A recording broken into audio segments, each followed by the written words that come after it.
I've been traveling a lot, and in traveling, it's hard when you're an adult to look at things that you experienced when you were a kid and not recontextualize them when you get more information. When you're a little kid, the world is face value. Everything that's happening is happening because I guess it's supposed to, or because that's what people do, or everything's very simple when you're a little kid, and then you get older and you see different things, and you look back, and you're like, wow, that's what was going on when I thought things were just normal, And I've been experiencing that a lot with around America with the dollar stores. There are three types of dollar stores. There is Family Dollar, Dollar Tree, and Dollar General. Now, an honorable mention does go out to the 99-cent store. The 99-cent store I want to discuss first, because the 99-cent store is completely unhinged. First of all, they don't have inventory at the 99-cent store. They have what they have, and you either found it or you didn't. You know that you found it or you didn't because what they showcase outside the 99-cent store doesn't make any sense at all. It's just up to the discretion of that franchise owner. The 99-cent store, the store will be here, right? And then they'll just put 2 shower curtains and then 16 potted plants out front.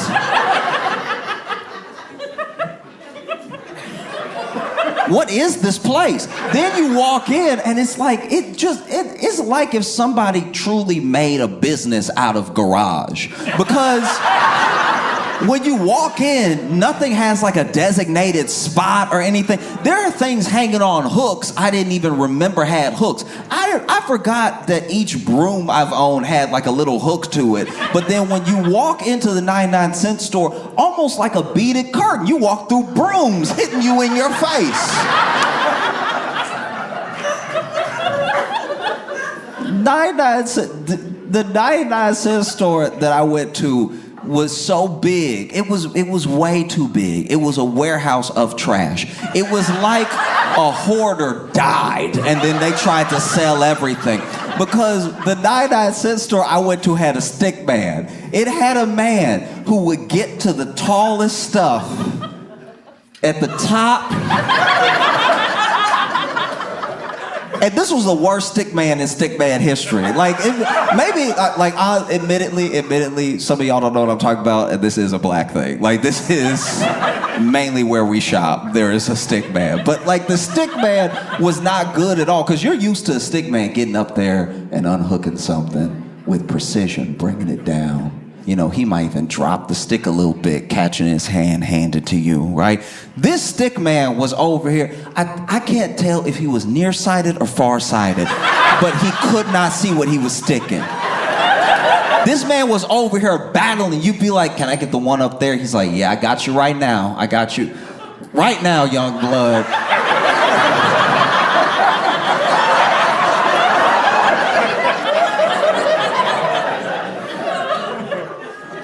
Then it falls on the ground. He pick it up, dust it off.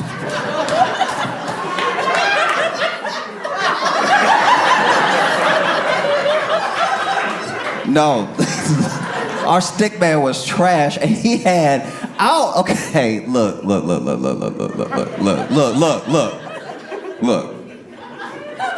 I need glasses. All right. I'm not better than anybody. I'm not judging. Everybody got their own prescription, and that's their cross to bear, all right?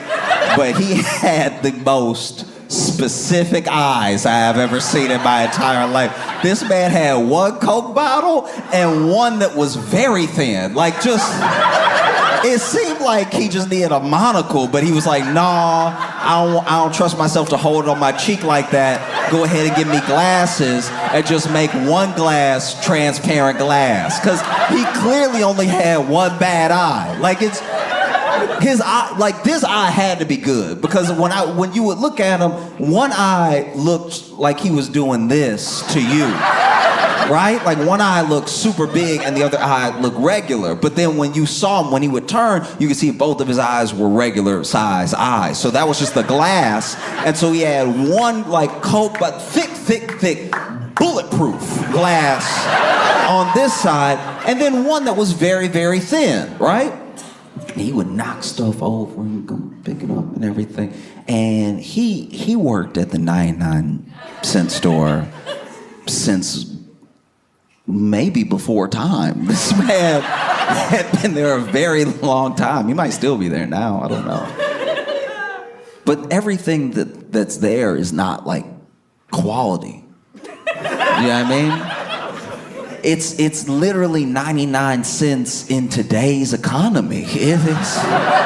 This stuff isn't even just made in China. This is up off the floor in China. This is the stuff that they throw away in China that they were like, you want this? All right. If you sure.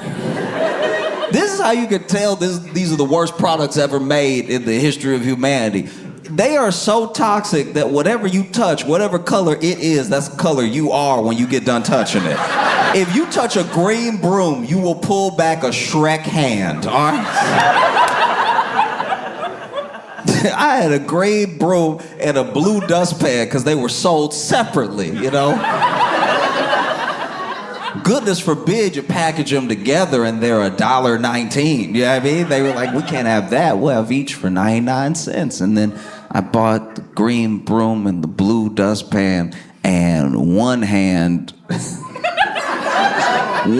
was Martian Manhunter and the other hand was Smurf. I couldn't get my hands back to normal for days. I don't know what they painted that with. Spray paint comes out easier.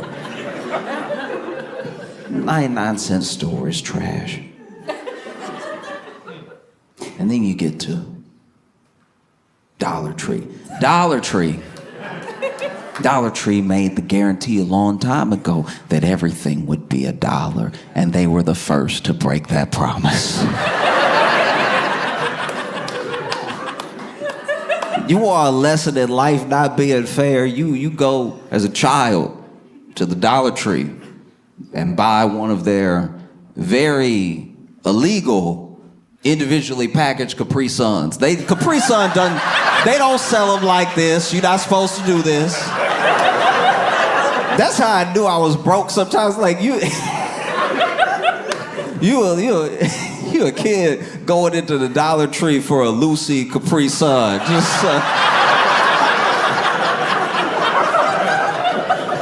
It was terrible, but like, and you know, they don't put them on the shelf. You gotta know if you know. And so you go up there, you like, all right.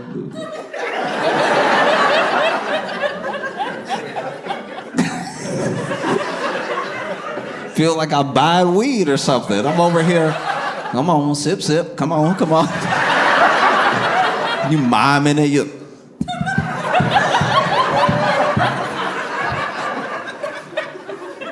One time I bought a loose Capri Sun, and the man up in Dollar Tree tried to charge me for the straw. I was like, you are the devil. You are, ooh, I rebuke you. That's crazy. You gonna sell, that's how I can tell you a demon. You gonna sell me the straw separately. What am I supposed to do with this? Suck it with a safety pin? This is crazy. That's insane. This man over here sliding the Capri Sun to me, and I'm looking at him. What's wrong, man? You know, come on. He's like, that's extra, young blood. I'm like, hey, what? From a young age, I could identify with people who rob stores because that was very aggravating. Dollar Tree was over here just, you know, letting themselves run out of inventory. I would go in the Dollar Tree and there'd just be whole spaces, whole sections empty. You know, at least the 99-cent store is packed. Packed to the brim with stuff that doesn't even make sense. The 99-cent store would have one of something proudly. They'd have one of something and the price tag. There was one time I went to a 99-cent store, I saw one bra. That's crazy.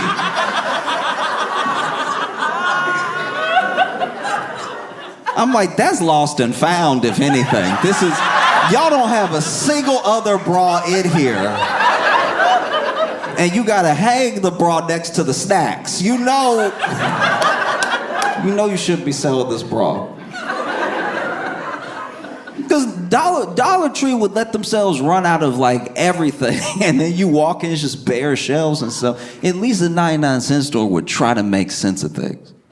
99-cent store doesn't make any real sense at all, and you can tell because sometimes they'll sell stuff that should be sold for a totally different purpose. I've been very confused in a 99-cent store before. One time, I was in a 99-cent store, and on the shelf, it said 99 cents. So far, everything's checking out. It said 99 cents, and then it said hat. It was a hat for 99 cents, right? But then on the shelf, clearly, is a bucket. That's a bucket. It's a bucket, though. Like it is, like I'm not crazy. That's a bucket. You can make it a hat if you want, if you believe, but that's a bucket. All you gotta do is flip this over on its bottom and put bucket, and we don't have any problems. But hat is crazy. And then when I'm checking out, I bought a broom, I bought a dustpan, and then he's like, and one hat? And I was like, you don't believe that, though. There's no way you believe that. Because it's not a hat, it's a bucket. And I want to be clear, it's not even a bucket hat. It is a bucket. A bucket.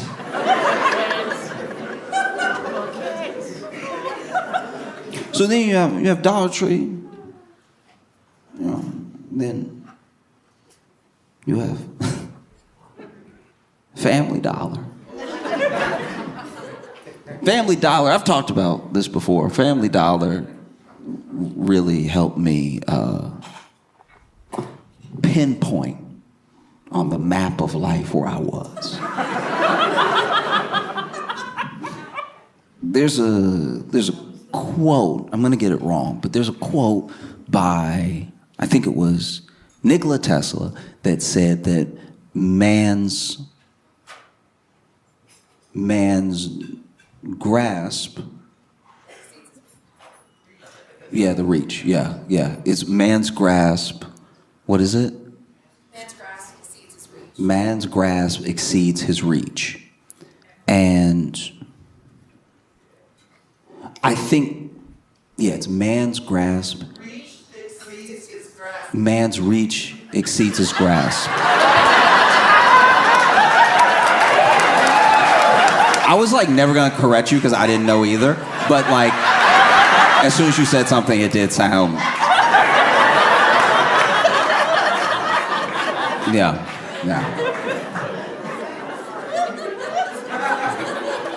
I didn't know either.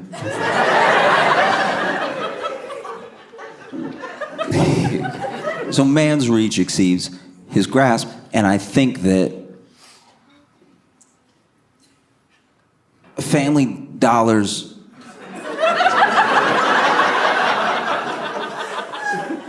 inventory exceeds its means, because every year of my life, Family Dollar has been trying harder and harder to be a grocery store. Every time I go up in Family Dollar, they add one more item that they should not have at Family Dollar. I remember the day I went in Family Dollar and saw milk, and I was like, no, we not built for this. A lot of people are gonna get sick, okay? I'm a kid, but I'm still trying to tell adults how to run their business. I was like, y'all don't even have the fridge space for this milk. Come on now. And Family Dollar has always helped me keep track, truly, being honest with myself of where I am on this map of life, right? Because at first, I walked in Family Dollar, I saw milk, and I was like, y'all, don't do this. And 2 years later, I was like, let me go ahead and get the milk.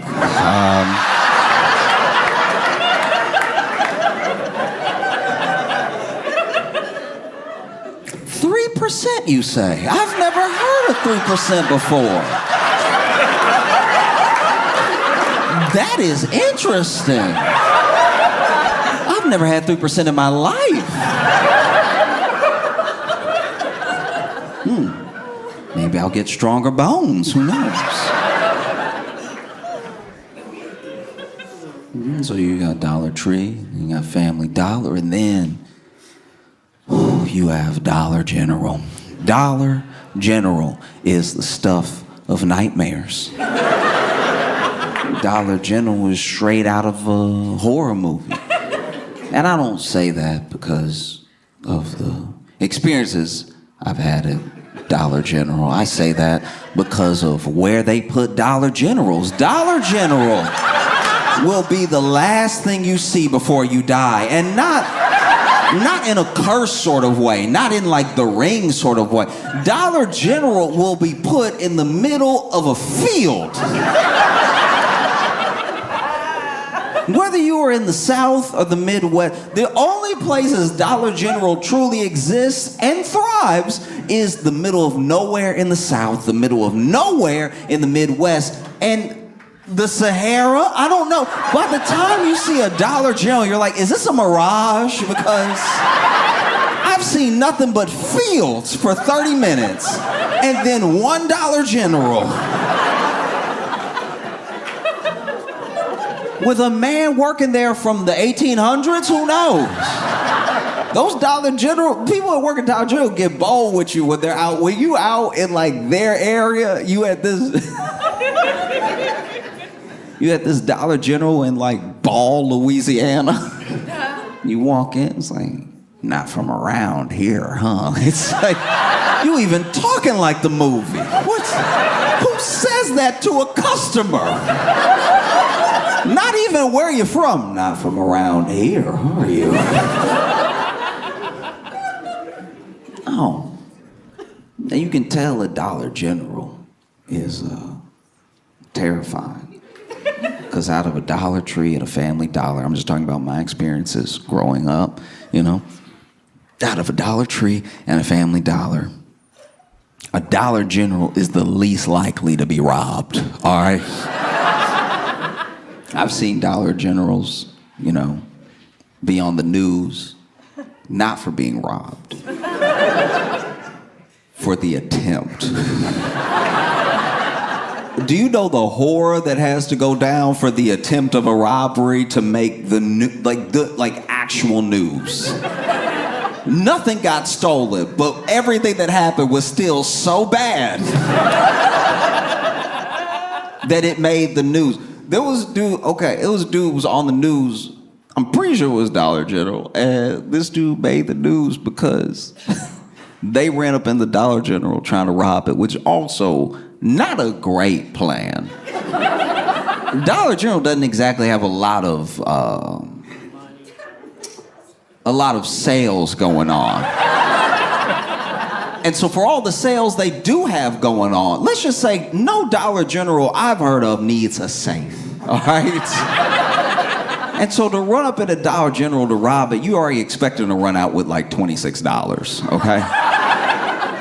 But this man ran up at a Dollar General trying to rob it, right? And not only did they take his gun, they beat him with his gun. And then the getaway driver called the police on them.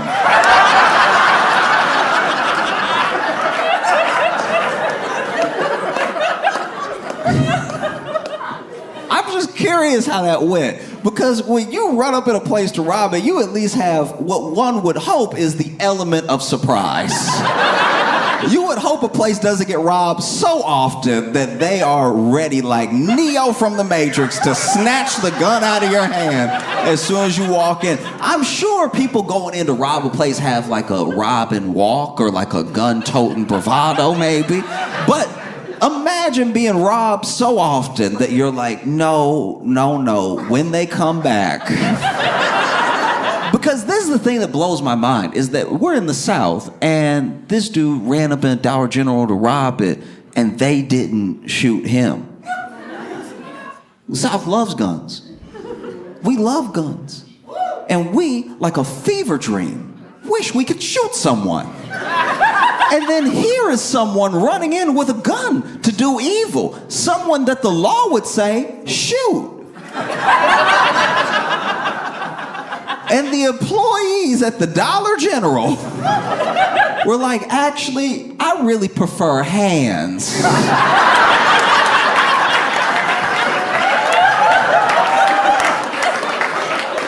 Imagine how crazy you have to be, how bad of a week you must be having for somebody to run up in there with a gun out to rob you, and you go, this is exactly what I needed. You know what? Let me tell you something about the Lord, all right? The Lord won't put more on you than you can bear, okay? And the Lord knew people had been trying me all week. People I wasn't allowed to hit. People that I could never put my hands on. And so then the Lord sent you to me at work, the place I hate most, to go ahead and take out a week's worth of frustration on you with the butt of this sawed-off shotgun.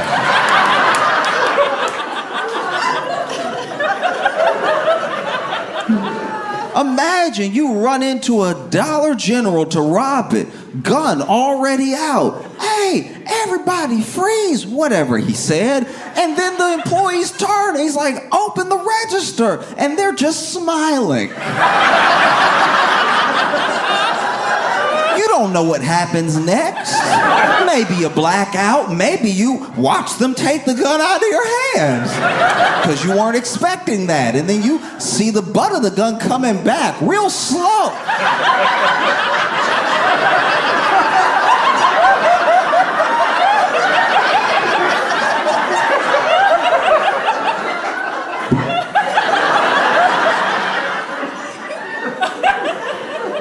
I'm sure the next part is a blur. I'm sure all you really know is you hear yourself getting whooped. It's almost like an out-of-body experience. You forget, was this my gun the whole time? It's not acting like my gun.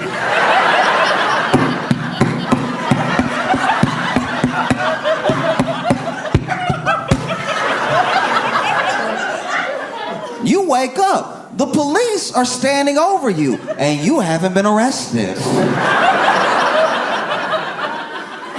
Because all the damage was done to you.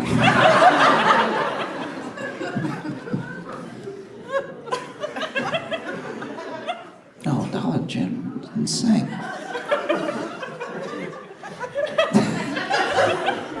It's crazy, too, because every once in a while, Dollar General will buy a store that used to be a nice store. Like, it used to be like a dope store. Like, truly, it used to be like crazy.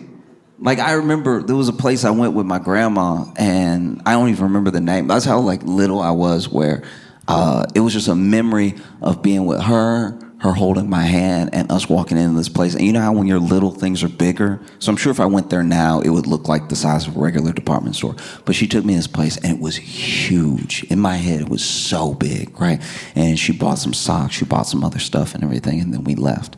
And I remember when I would ride with her, because, you know, I would go with my grandma during the summers or after school. My mom would drop me off at my grandma's because she would still be working and stuff. And so when I'd run errands with my grandma, we'd pass that place over and over. And I'd always want to go back inside because I had such a fun memory of like, there were so many toys and it's just huge, right? And it had closed. And so my grandma would remind me every time that it had closed, right? And then eventually it became like a dollar store, like a chain dollar store. And I remember it being like, man, that place was cool. now they sell 3% milk.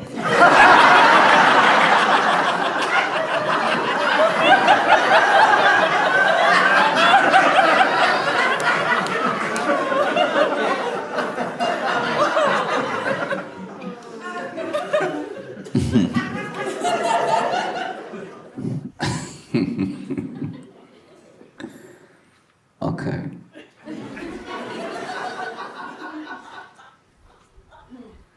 I'm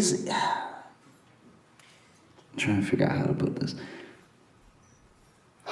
I told my friends a story a long time ago about how my friend met this woman online, right? And this was back when meeting people online was still not quite done. It was still new to do that. And the woman that he met wanted to meet up one night, which is exciting because this is why you do it.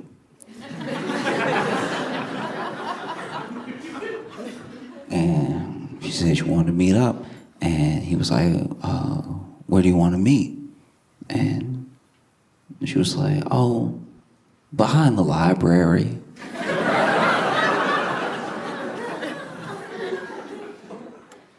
Which should have been a clue. Said she wanted to meet behind the library, and he was like, oh, okay. Which library? Because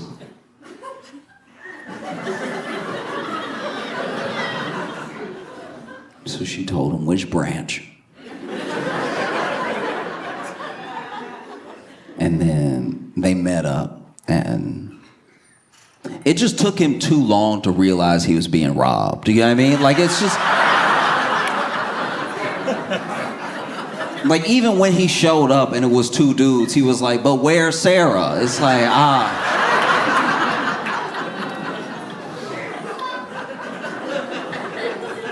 You need to wake up, dude. Sarah's a fiction.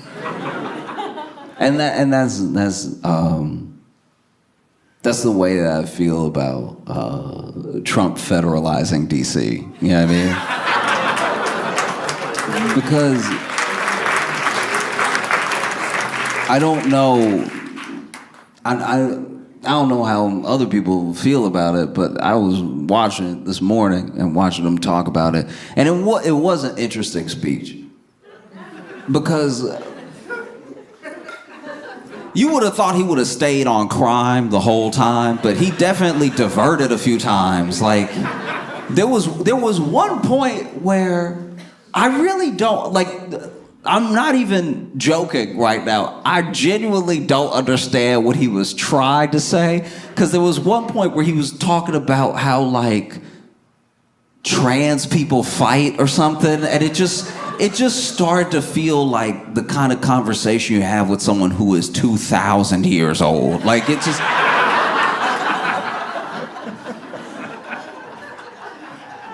it was weird. It was like because it came out of nowhere. It wasn't part of the thing. And then people, are obviously worried, terrified, confused and everything. Because there are people who are like, he can't do that. That's not legal.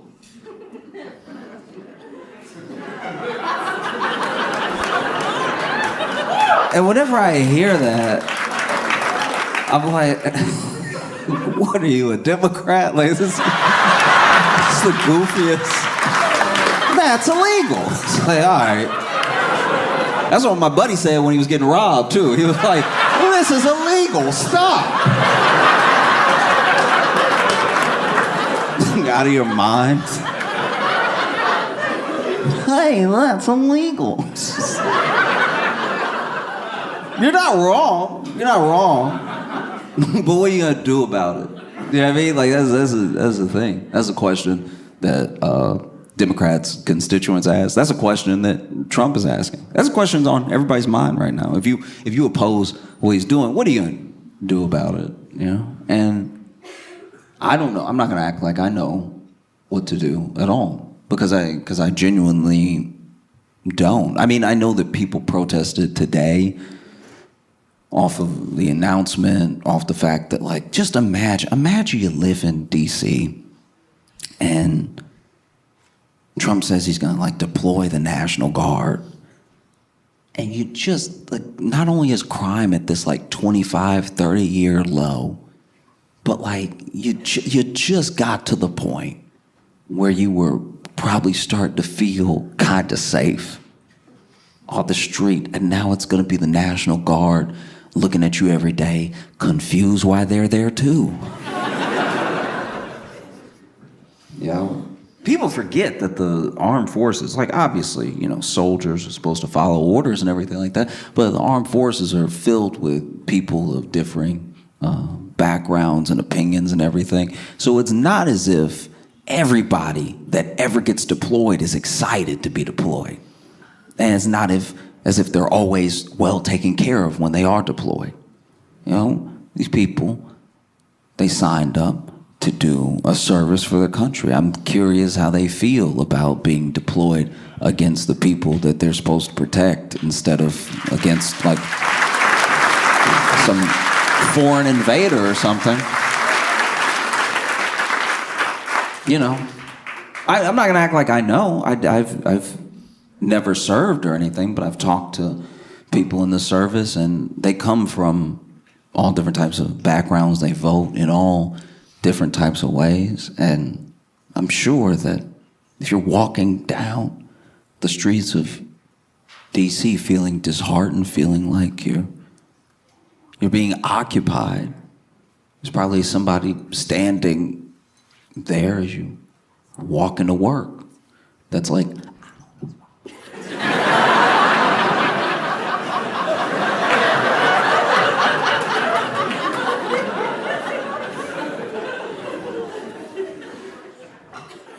yeah. I don't know, because it has been on my mind all day, and trying to figure out how to not just, like, talk about it, but say something more than just like, I think that might be bad. Like, I think that we're having a moment a lot like my friend had, where it's like you just have to be very aware of what's happening, because to not be aware doesn't mean the thing will go away, you know? Like, we don't want to be behind a library going, "Where's Sarah?"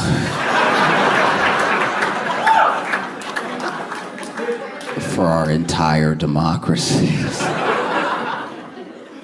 Because that's, yeah. I think that's the thing that I find so, like, aggravating about it, is that he is a person that tells you what he's gonna do, and then he does it. And then there are people who supposedly like him that are positive he's not gonna do the thing they said he was gonna do. They're like, no, he won't do that though. And it's like, then why would he say it? He trolling. Like, he's just like, all right, but what if he's not? No, he wouldn't do the thing he said he'd do. Who does that?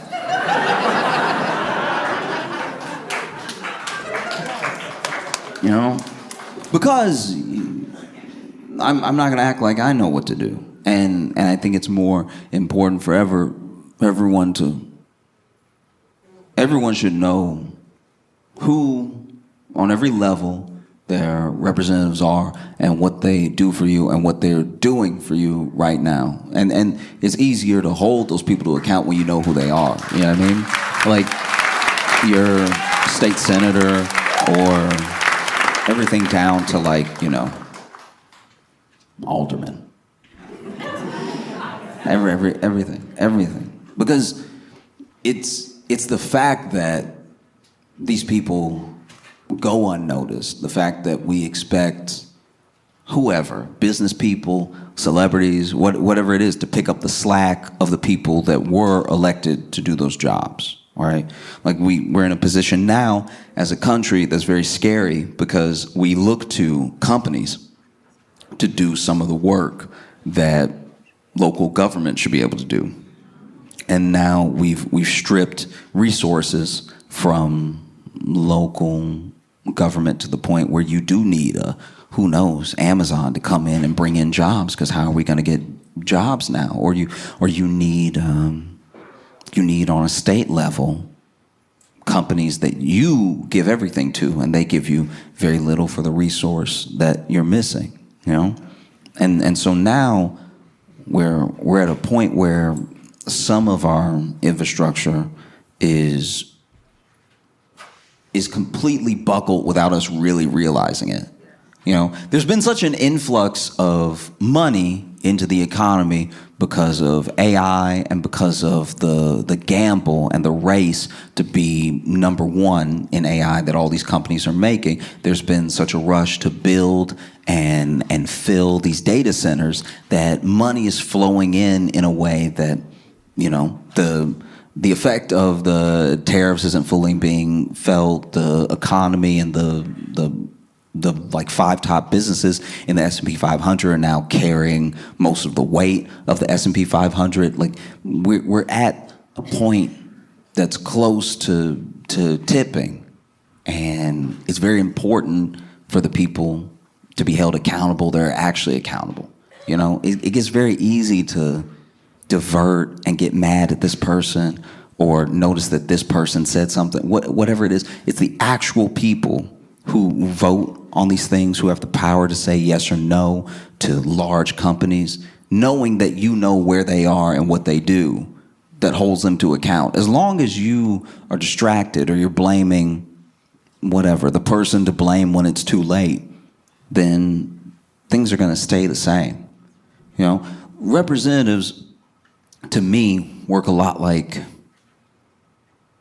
when you're out with your friends, and let's say you're like young too, maybe you're like 21, out at a bar or a club for the first time. You don't have any experience with this stuff. You're just the 4 or 5 of you guys all together, buddies in college, going out to like a bar or a club for the first time. You don't really know. You don't have any swag yet. Don't have a ton of confidence.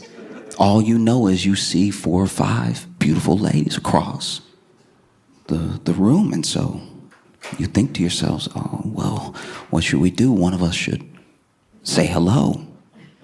We should say hello, you know, and then maybe they'll want to come over here, or maybe we can go over there, but it should just be one. If it's all 5 of us, that's just, ooh.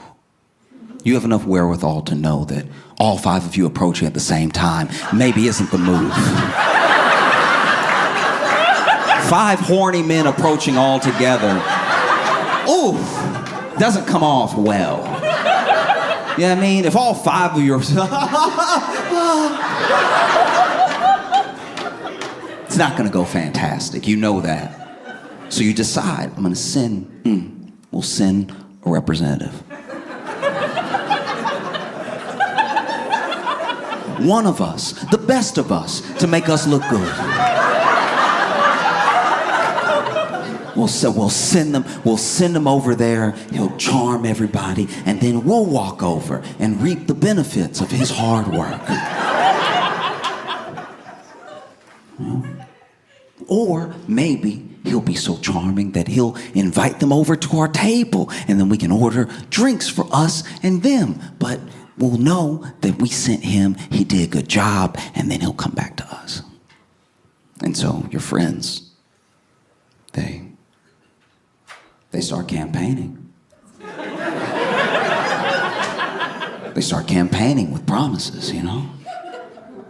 No, I can go over there. I can do it. It's like, no, listen, Daryl, you blink too much, all right?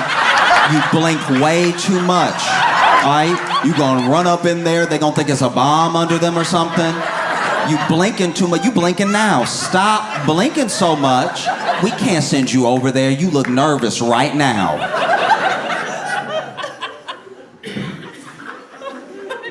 And so then the group nominates Mark. Mark has at least had a girlfriend. He knows how to talk to women. He's had a girlfriend, he has sisters, and a mom. He knows what to do. Let's get Mark over there. So Mark, elected by the group, goes over there, And even before he walks over, he says something that Mark would say. He stands up and he's like, hey guys, thank you so much. All right, your faith in me means a lot. I'm gonna go over there. I'm gonna do my best for us, for all of us, okay? I appreciate you all so much, and look, I'm gonna do my darndest. Who knows what the result will be, but your faith in me means the world. No matter what, we're gonna have a great night tonight, okay? See y'all in a second. And then he goes over, he makes his approach. And because Mark is engaging, he's sweet, and he's interesting, he's easy to talk to. And because he's extroverted and he's outgoing, he knows how to approach without creeping or intimidating. And so quickly, you see these 5 ladies having what looks like a really good conversation with Mark. Things are looking up. This is incredible. The body language is phenomenal. Mark is over here working the room.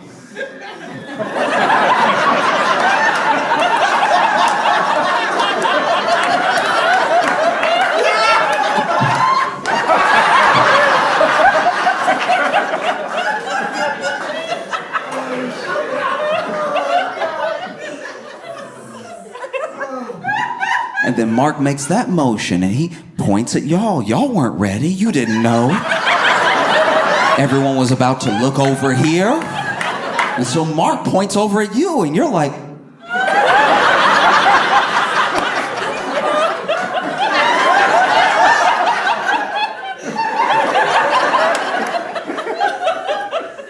Mark turns around and keeps chatting, and after a while, things start to slow down. You don't really know why, but some nods and still a couple of laughs. And then Mark, he doesn't beckon you over. He doesn't give the thumbs up like they're about to head back with him.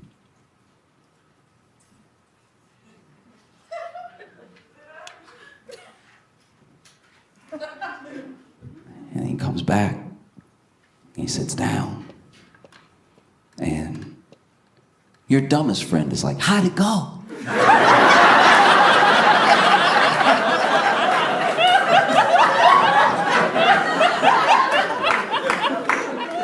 And Mark says, well, fellas, they all have husbands.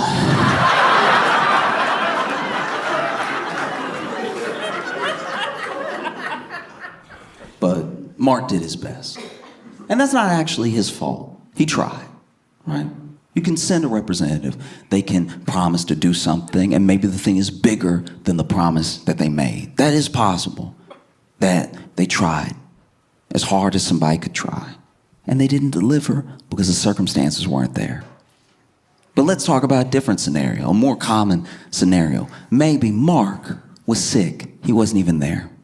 He's at home. Your buddy Chet is campaigning. And Chet campaigns on some pretty jarring promises. He's like, look, I'm gonna go over there, all right? I'm gonna be like, what's up? Be like, hey, ladies.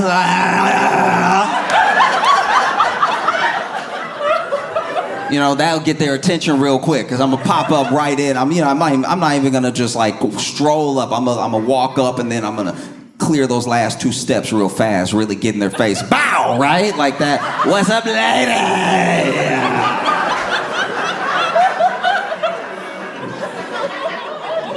And I'm just gonna tell them what it is. I'm like, you could have a boring night, or you could have a night with us.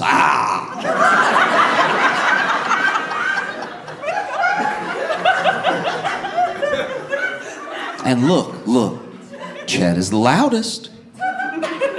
He's the loudest. He's the most adamant with the supposedly strongest campaign. And so You elect him, he unfortunately becomes your representative. And you see him off, and he doesn't give a speech like Mark did. He gives a speech like, all right. Next time you see me, I'm gonna be smelling like perfume, all right?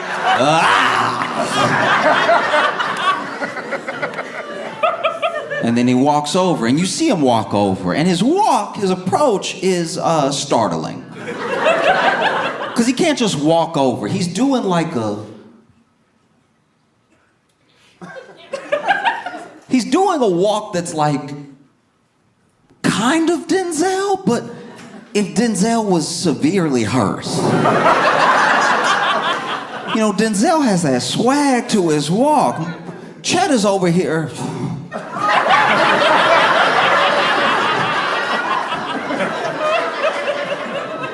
And then he does what he said he was gonna do. He walks up, and you can't really hear him, but you can see the body language.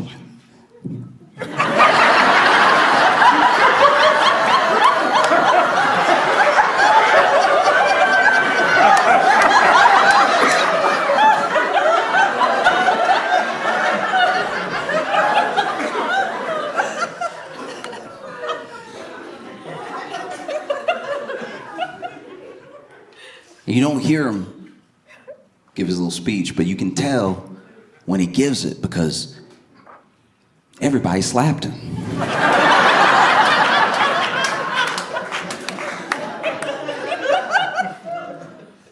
And then he walks back over.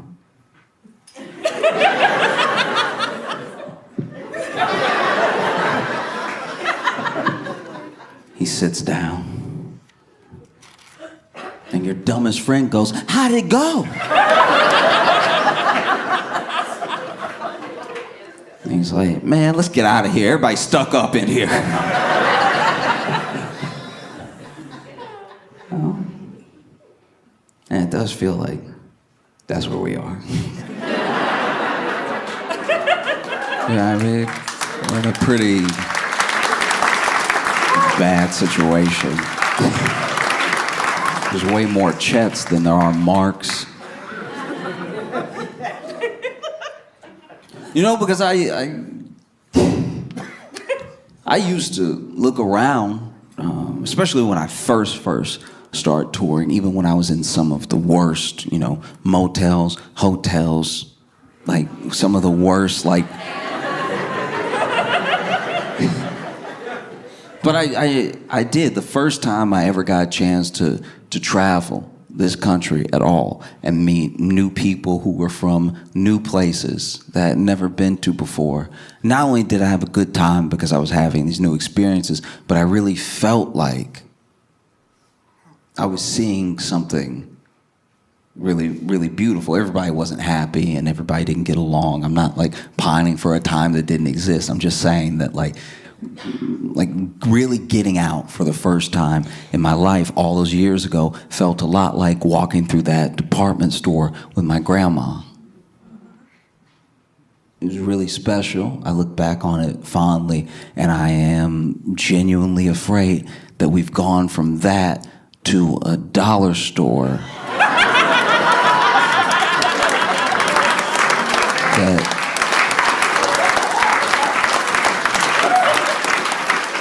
that sells 3% milk.